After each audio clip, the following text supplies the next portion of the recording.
Chill spot. Chill spot where we chillin'. Yeah. Dancer we are dealing. Backbiter yes we killing. Oh my, oh my. Political correction by who's ready to do that. Well, you know, somebody me say call us. Awite. Check. Pese pane chakana kapasha ike chakaipa kala zivar kumba daka nikuta kaipa. Kuva pataka tanga iwene natina daka kati sonde tese josiva kwa takananga. Grima entertainer bout tositana lavo kumapena. Oiwe usabaterera ngati ngoro vamangoma sabaterera uvoa. Kutizira varikuti kurumizira manje tinovapedzera. Check nkavasada kuti manyira mirai ukadona ndokukafira. Ngavasade kuti pesanisa nekuti mwari ndovakatisanganisa kubasa kwedu. Ngavasada kuti rwisanisa semupanditiki ndovamisa. Vakanzwa pachinzi check kumangoma ngavazive kuti tek aisi fake. Awite apapana ngatimise. Pese pane chakanaka pashaike chakaipa kala zivari kumba daka nekuta kaipa. Kubva patakatanga iwene natina daka kati sonde tese tosiva kwatakananga.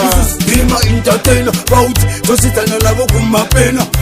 Oiwe usabaterera ngati ngoro vamangoma sabaterera uvoa. Rino chakanyunduka mabanditi this time tazokumbuka. Check hazi mafani kurova ngoma ufu kutsvaga mari. Sazoda kuti testa mangoma tichitosta skiri yacho muchikopa muchipesta vamwe tichaita vekurosta sechikeni yobva tavasiya vakaresta mupisi. Pese pane chakanaka pashaike chakaipa kala zivari kumba daka nekuta kaipa. Kubva patakatanga iwene natina daka kati sonde tese tosiva kwatakananga.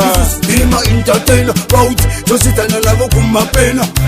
Oiwe usabaterera ngati ngoro vamangoma sabaterera uvoa. Kutizira varikuti kurumizira manje tinovapedzera. Check nkavasada kuti manyira mirai ukadona ndokukafira. Ngavasade kuti pesanisa nekuti mwari ndovakatisanganisa kubasa kwedu. Ngavasada kuti rwisanisa semupanditiki ndovamisa. Vakanzwa pachinzi check kumangoma ngavazive kuti tek aisi fake. Awite apapana ngatimise. Pese pane chakanaka pashaike chakaipa kala zivari kumba daka nekuta kaipa. Kubva patakatanga iwene natina daka kati sonde tese tosiva kwatakananga. Grima entertainer bout tositana lavo kumapena. Oiwe usabaterera ngati ngoro vamangoma sabaterera uvoa.